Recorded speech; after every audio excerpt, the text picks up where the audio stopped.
Hi, this is Simon Candy from Acoustic Guitar Lessons Online.net, and in today's video we're going to have a look at an arrangement I created of Danny Boy that utilizes the Travis picking technique. Now Danny Boy is an A-B form, which simply means there's an A section to the tune and there's a B section. So our arrangement is going to play once through the form using Travis picking. Travis picking is a great way to fingerpick guitar where your thumb is playing steady bass patterns on the lower three strings while your fingers play syncopated melodies on top. Now in this video I'm going to take you through each section of Danny Boy, the A and B sections. I'll play through it so you can hear how it sounds, and then I'll break it down in great detail. And most importantly, I'll show you what you need to do to practice it to get the results. So let's get to it. Okay, here's the A section of Danny Boy for you. So let me play through it so you can hear it as a whole, then we'll come back and break it down.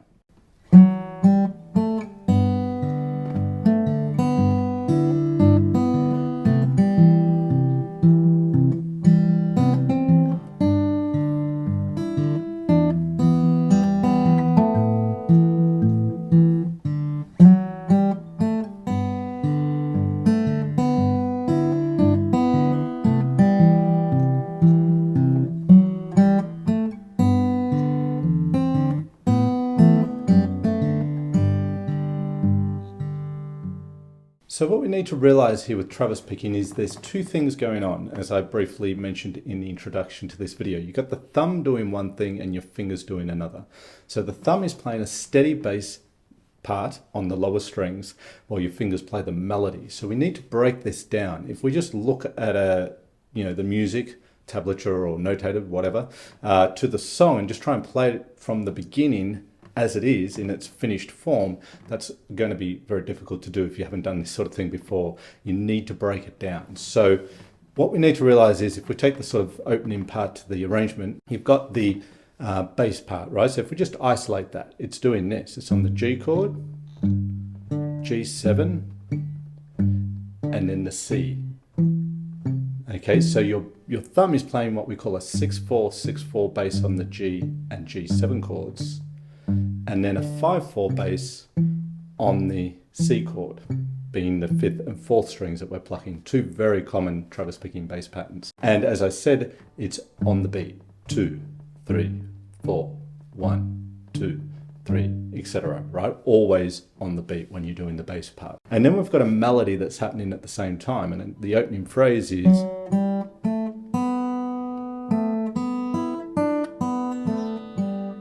okay, that's the opening phrase, and we're going to put those two together, and it can seem very difficult to do, but here's the trick, or here's the most important thing that you can do at this point, and that is, it's very mathematical. If you were to plot this out and put the melody where the melody happened and then the bass on the beat, you would see how it lines up in a very methodical, mechanical way, and that's what you want. And when you do that, it would sound like this.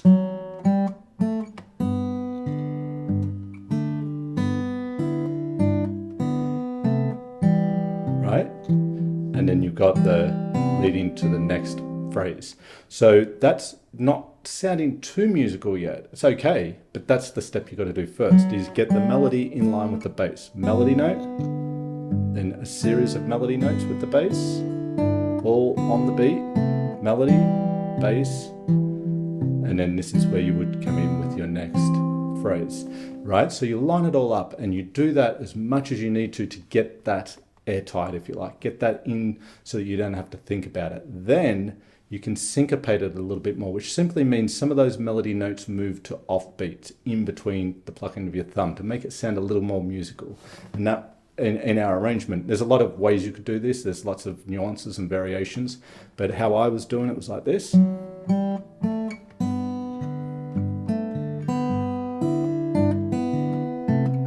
Right? Like that. And what I'm doing there is this melody note is in between, as is this one. Instead of being like that, I went right, and I do it again there and here. So it gives it a little bit of a bounce, right? A little more interesting rhythmically, a little bit more musical. So it's important to be mechanical first. You're not going to sound musical with something unless you've got the mechanics down. So I can't stress that enough. And this is a really great way to approach any Travis picking, because it's very dare I say, mathematical. I think I said it earlier, but it all lines up nicely with the beat. And it's very logical, and then you can start to play around with it a bit. So that first phrase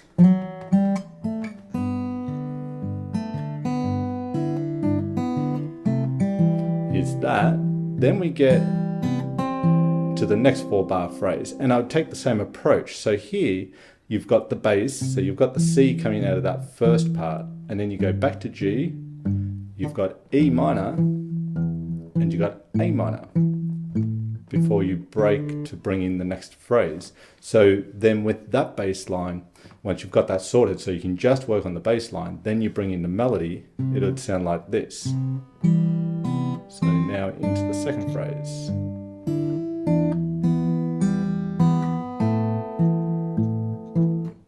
And leading into the third phrase of the A section. So that's how it would sound when it's all lined up and non-syncopated. If we syncopate it, then it's going to sound like this.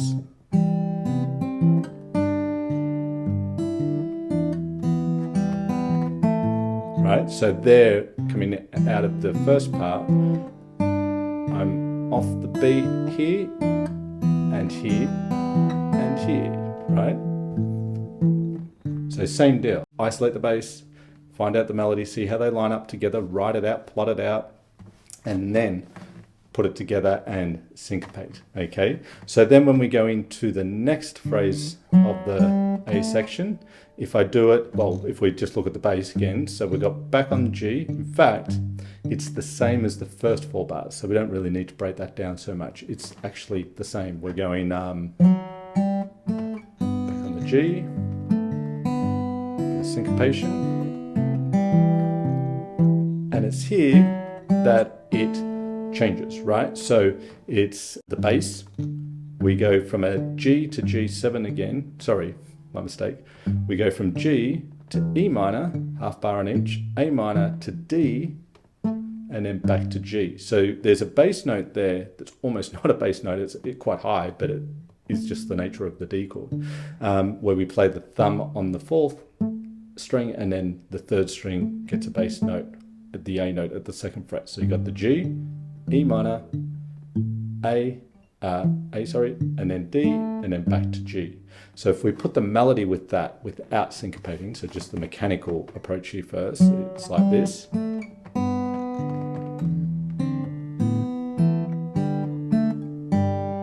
Right, and then it's going to move into the B section. So when we put it together with the syncopation, we get this. Into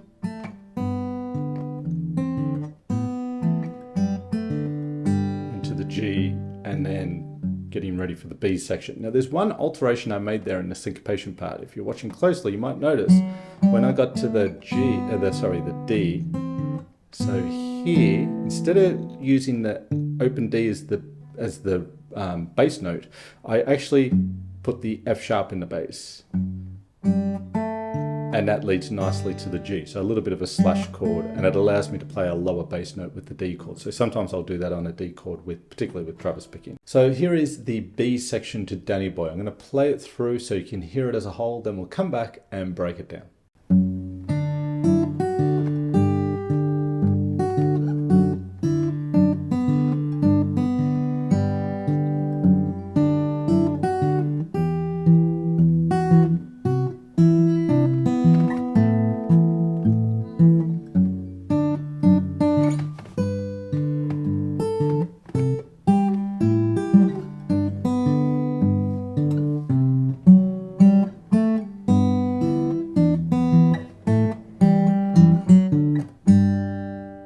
So once again, we've got the bass with the thumb doing its thing on the beat, and we've got the melody being played on the higher strings. So we want to separate, as we did in the A section. So we lead in with a bar of D7, you could call it, with an F sharp in the bass or D.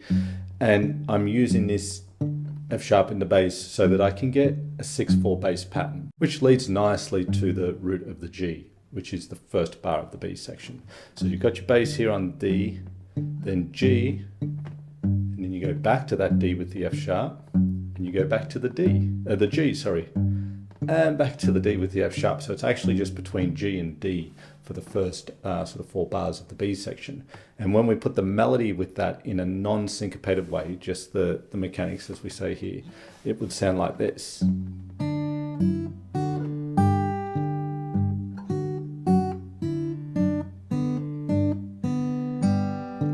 then that's going to lead into the next phrase. Okay, so that's how it sounds with all the notes in line and just on their beats with the bass. So once we've got that going and we put in the syncopation, and we get this, we get the D with the F sharp to the G,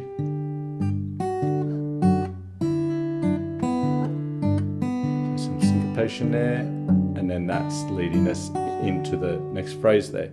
So I've got a note off the beat here into the first bar of the B section, note off the B, melody note off the beat here and here, more on the beat just there. Okay, so we get that bounce again sort of happening, that rhythmic interest by syncopating the melody. So then the next phrase, we've got the bass, which is coming out of this D with the F sharp, and now it goes to E minor with a 6/4 bass, a C with a 5/4 bass, A minor with a 5/4 bass, and back to this D once more with the F sharp in the bass. And we've got the melody. Okay, but when we put that together, E minor, C, and A minor.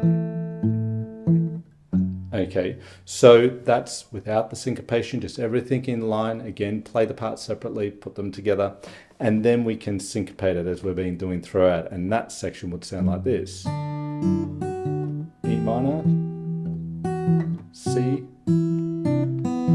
A minor, and then once again D with F sharp, which again is going to set us up for the next phrase. Now getting us to the last sort of 8 bars of the tune. So what we're doing here, as we've been doing throughout, is we're leading in with the D7 with the F sharp in the bass, and then we've got a little bit of a tricky stretch here, but because we're going to get this B note on top and the G, so you've got to really, you know, fan the fingers out as you should be doing anyway when you play guitar.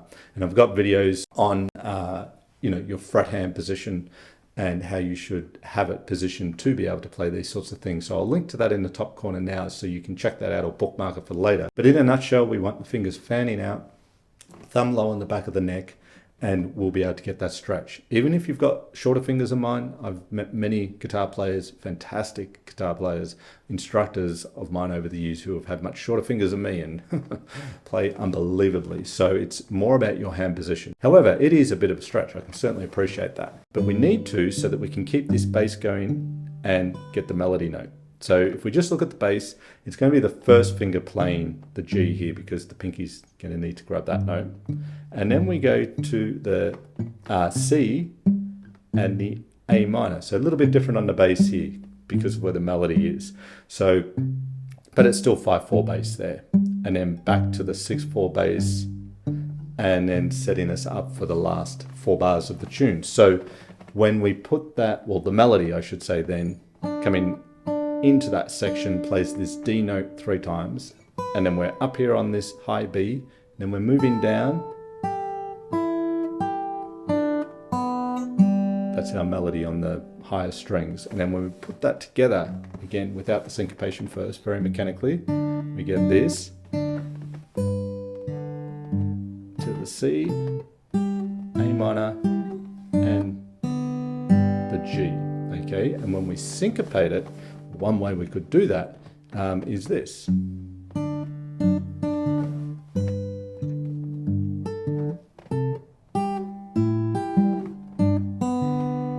Right, and then we're set up for the next or last 4 bars of the tune. So there, I'm on the D, syncopating there, then playing these notes together, in between here, on the beat, syncopated melody there, and here, and then pretty straight from there. Okay, now you might find an option here at the beginning of that phrase.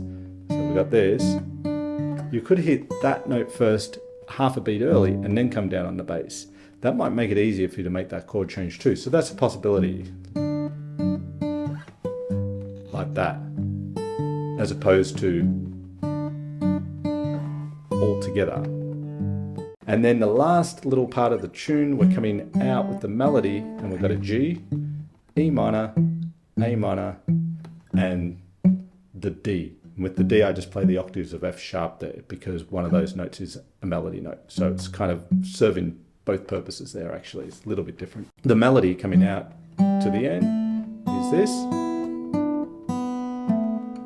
And that note right there is kind of a bass note and a melody note. And then we finish on the low G. So if we put the melody and bass together there, just very straight, we get this.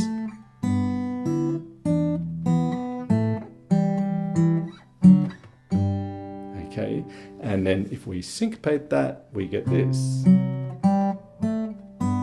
The syncopation here, and here, and down like so. In fact, I'm just going to correct myself there. That's a melody note, and then there's the bass. So that was actually incorrect on my part. The bass there is actually the F sharp and the D. That F sharp octave higher is just a melody note. Okay, so take back what I said there. Either way, you've got it in between the bass note and then the G. So that's Danny Boy. I know there's a lot there to digest, particularly if you're new to Travis picking. It's a fantastic way to play guitar. It does get it a lot easier, but again, as I've said throughout this video, I stress the importance of isolating the parts and playing them separately and getting to know the melody and how it relates to the harmony and the bass. Then put it together, but in a very mechanical way, and then you can start to syncopate it to make it sound more musical. If you like this lesson, then you'll love this free ebook audio I've created for you called How to Play the Chords and Melody of a Tune at the Same Time on One Guitar in 5 Easy Steps. In this ebook, you learn a number of ways to create your own chord melody arrangements on guitar step by step, including the importance of the key you choose when arranging a tune.